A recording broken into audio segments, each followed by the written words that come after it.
Good morning, students. Welcome back to computer class. Today we are starting the first chapter computer networking. तो बच्चों पिछली classes में हमने अभी तक कंप्यूटर नेटवर्क के बारे में पढ़ा है, कंप्यूटर टर्मिनोलॉजी पढ़ा है, अब कौन कौन से कंपोनेंट रिक्वायर होते हैं वो भी पढ़ा है हमने,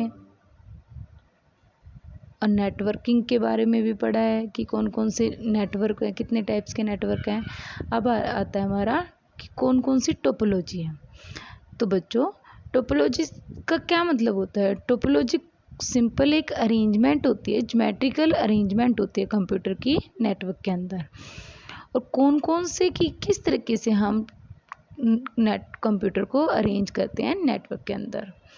अब बच्चों जो फैक्टर्स होते हैं टोपोलॉजी को डिटरमाइन करने के कि कौन सी टोपोलॉजी अच्छी है कौन सी अच्छी नहीं है, वो कौन कौन से फैक्टर्स होते हैं? Cost, flexibility and reliability. ये तीनों फैक्टर हमारी टोपोलॉजी को डिटरमाइन करते हैं। अब बच्चों कितनी टाइप की टोपोलॉजी है हमारी? 5 टाइप की टोपोलॉजी है। नंबर 1 बस टोपोलॉजी। बस टोपोलॉजी के अंदर क्या होता है बच्चों? जो इसका अरेंजमेंट है, ज्योमेट्रिकल अरेंजमेंट है, वो किस टाइप का होता है बच्चों? कि बस की तरह होता है कि इस टोपोलॉजी के अंदर जो हर एक नोड होती है वो कनेक्टेड होती है सिंगल कॉमन पाथ के अंदर। ये सिंपल होती है, इजी टू मेंटेन होती है। अगर इसमें कोई भी एडिशनल नोड हमें अगर कनेक्ट करनी हो तो वो इस लेंथ के अंदर हम कहीं पे भी किसी भी पॉइंट पे हम कनेक्ट कर सकते हैं। बस लेकिन इस टोपोलॉजी की एक डिसएडवांटेज होती है बच्चों, वो क्या होती है कि इस टोपोलॉजी के अंदर अगर कोई भी फॉल्ट आ जाता है तो उसको डिटेक्ट करना बहुत डिफ़िकल्ट हो जाता है। अब नेक्स्ट आती है हमारी रिंग टोपोलॉजी। रिंग टोपोलॉजी के नाम से आप समझ रहे होगे बच्चों कि सर्कुलर पाथ में जो हमारे नोड्स कनेक्ट होते हैं उसको क्या बोलते हैं? हम रिंग टोपोलॉजी बोलते हैं। अब क्या होता है बच्चों, इस टोपोलॉजी के अंदर जो हमारे नोड्स होते हैं वो सर्कुलर पाथ में कनेक्ट होते हैं। इसमें हम मैसेज को ट्रांसफ़र करते हैं, वो या तो क्लॉकवाइज जाता है या एंटी क्लॉकवाइज जाता है। अब इसमें क्या दिक्कत आई बच्चों कि इसके अंदर अगर हमारी कहीं कोई भी केबल में डैमेज हो जाता है तो हमारी पूरा होल नेटवर्क होता है वो ब्रेक डाउन हो जाता है। अब थर्ड आता है बच्चों स्टार टोपोलॉजी। स्टार टोपोलॉजी कैसी होती है बच्चों कि इसमें एक सेंटर का नोड होती है, उसको हम हब का नाम दे देते हैं। हब का बारे में बच्चों हमने बताया था कि हब के अंदर बहुत सारे बॉक्सेस लगे होते हैं जिसके थ्रू हम बहुत सारे नेटवर्क को कनेक्ट कर सकते हैं। अब जो सेंट्रल नोड होती है वो हब का काम करती है और जो अदर नोड्स हैं वो इसके साथ कनेक्ट करती हैं। जो जैसे बस टोपोलॉजी में बहुत सारे डिवाइसेस अटैच होते हैं, इसके अंदर उससे भी ज़्यादा डिवाइसेस अटैच होते हैं। अब जो एडिशन होती है इस नोड के अंदर स्टार टोपोलॉजी के लिए, इसमें डिफ़िकल्ट हो जाती है क्योंकि इसमें जो एडिशन करना है वो सेंट्रल नोड के साथ कनेक्ट करना कि उसको भी इन्वॉल्व करना पड़ेगा हमें, क्योंकि जो सेंट्रल नोड है वो उसका क्या होता है, एक हब का काम करता है। सारे नोड्स इसके अंदर ही कनेक्ट किए जाते हैं, तो दूसरी नोड को जोड़ना इसमें मुश्किल हो जाता है। अब फोर्थ आती है बच्चों ट्री टोपोलॉजी। ट्री टोपोलॉजी के अंदर क्या होता है बच्चों कि जो नोड्स होते हैं वो ट्री की तरह ब्रांच की फॉर्म में कनेक्ट किए जाते हैं। इसमें क्या होता है, जो हब होता है उसको एक रूट नोड का नाम दे दिया जाता है और ये सिंपल नेचर का होता है।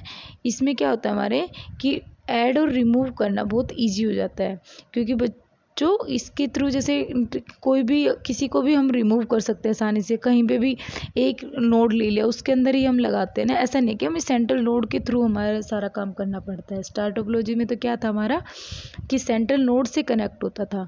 इसमें क्या है कि जो ब्रांचेज होते हैं उसके थ्रू हम ऐड भी कर सकते हैं और रिमूव भी कर सकते हैं। अब बच्चों इसका डिसएडवांटेजेस क्या था बच्चों कि अगर हमारा रूट नोड फेल हो जाता है ना तो हमारा एंटायर नेटवर्क ही काम करना बंद कर देता है। तो बच्चों इसलिए ट्री टोपोलॉजी भी काम में नहीं आई। अब आती है next mesh topology. Mesh topology के अंदर क्या होता है बच्चों कि जो हर एक सिंगल नोड होती है ना वो हर एक अदर नोड से कनेक्ट की जाती है। नेटवर्क के अंदर जो एक नोड और सारी बाकी नोडों के साथ कनेक्ट की जाती है, तो इसमें बहुत कम चांसेस हो जाते हैं कि हमारा जो नेटवर्क है वो ब्रेक डाउन हो। इसलिए ये मोस्टली कहाँ पे यूज की जाती है टोपोलॉजी? लैन के केस में ज़्यादा यूज की जाती हैं। तो बच्चों अभी तक मैंने आपको सारी टोपोलॉजी के बारे में बताया, आपने सुना, उसको ध्यान से पढ़ना।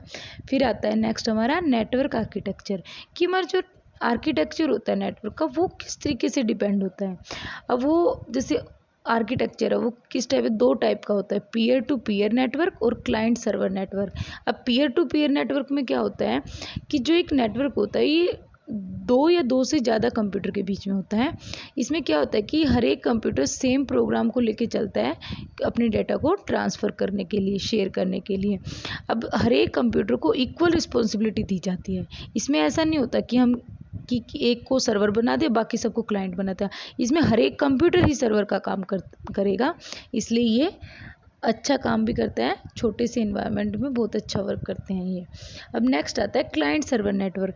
क्लाइंट सर्वर नेटवर्क क्या होता है बच्चों, ये एक नेटवर्क का काम करता है। इसमें क्या होता है कि एक कंप्यूटर को तो हम सर्वर का नाम दे देते हैं, डिजाइन कर देते हैं, और जो अदर कंप्यूटर कनेक्ट होते हैं नेटवर्क के अंदर उसको हम क्लाइंट्स का नाम दे देते हैं। अब जो क्लाइंट होता है वो रिक्वेस्ट करता है सर्वर को कि क्या काम करना है क्या नहीं करना। अब this is called the client server network. अब नेक्स्ट आता है बच्चों wireless networking technology. Wireless network technology में क्या है बच्चों, अभी तक हमने बार बार नाम सुना है कि नेटवर्किंग कनेक्शन होते हैं, नेटवर्क किससे होते हैं, वायरलेस भी हो सकते हैं, वायर्ड भी हो सकते हैं। अब ये वायरलेस नेटवर्क कैसे होते हैं बच्चों, कि जिसमें वायर्स की भी नीड नहीं होती और जो फिजिकल मीडिया जिसके थ्रू हमारे कंप्यूटर कनेक्ट होते हैं, ये किसके थ्रू होते हैं बच्चों, इसमें क्या यूज होता है, इंफ्रारेड रेज और microwaves and radio waves use होते हैं अपने डेटा को ट्रांसमिट करवाने के लिए। तो इसमें क्या होता है बच्चों, जो टेक्नोलॉजी डिपेंड होती है वो डिस्टेंस और स्पीड पे डिपेंड करती है। 2 टाइप्स की वायरलेस टेक्नोलॉजी होती है, number 1 wifi and second is Bluetooth. Wifi कौन सा होता है बच्चों, wifi popular wireless communication technology है, जो आपने नाम भी सुना होगा, जब हम घरों में यूज करते हैं, बिजनेस लैंड्स में यूज करते हैं और पब्लिक हॉटस्पॉट पे यूज करते हैं। इसमें क्या करते हैं हम बच्चों कि वीडियो गेम्स होते हैं मोबाइल फ़ोन के थ्रू या MP3 प्लेयर के थ्रू कनेक्ट कर सकते हैं इंटरनेट से। और ये क्या होता है बच्चों कि एक रेंज में ये नेटवर्क रहता है, wireless network with in range होता है। तो ये क्या करता है हमारा, इससे कि कॉस्ट को रिड्यूस करता है नेटवर्क एक्सपेंशन की। तो बच्चों वाईफाई या आपने सुना होगा कि हम एक फ़ोन से दूसरे फ़ोन का वाईफाई करें तो उससे हमारा क्या है, कॉस्ट में भी तो बचत हुई ना बच्चों, कि हमें हर एक फ़ोन में नेट का रिचार्ज करवाने से बच के कि एक फ़ोन में हमने करवा लिया, उससे हमारे सारे घर के फ़ोनों का नेट कनेक्ट हो गया। ओके। अब सेकंड आता है ब्लूटूथ। ब्लूटूथ क्या हो जाए, ब्लूटूथ भी एक टेक्नोलॉजी होती है वायरलेस कम्युनिकेशन की, जो लो पावर कंजम्पशन में डिवाइस में शॉर्ट रेंज में यूज की जाती है। इससे भी क्या होता है बच्चों कि हम इसमें कि अपने फ़ोन का ब्लूटूथ ऑन किया, दूसरे से कनेक्ट किया, उसकी डिवाइसेस को कनेक्ट कर लो, फिर क्या होता है कि हम अपने डेटा को दूसरे फ़ोन में ट्रांसफ़र कर सकते हैं, उससे फ़ोटो भी ले सकते हैं ब्लूटूथ के थ्रू, हम अपने और भी डेटा ब्लूटूथ के थ्रू ले सकते हैं। अब बहुत सारे लेटेस्ट वर्जन आए हैं ब्लूटूथ के, ब्लूटूथ 5.0 टेक्नोलॉजी, जिसकी स्पीड क्या होती है 2 Mbps की होती है बच्चों। अब ये सारे आप क्या सुने तो 2 क्या थे हमारे वायरलेस नेटवर्किंग टेक्नोलॉजी थे बच्चों। अभी तक मैंने आपको बताया नेटवर्क आर्किटेक्चर के बारे में बताया, और वायरलेस नेटवर्किंग टेक्नोलॉजी के बारे में बताया, और टोपोलॉजी के बारे में बताया। अब नेक्स्ट क्लास में पढ़ेंगे प्रोटोकॉल और हम एक्सरसाइज को सॉल्व करेंगे। Thank you.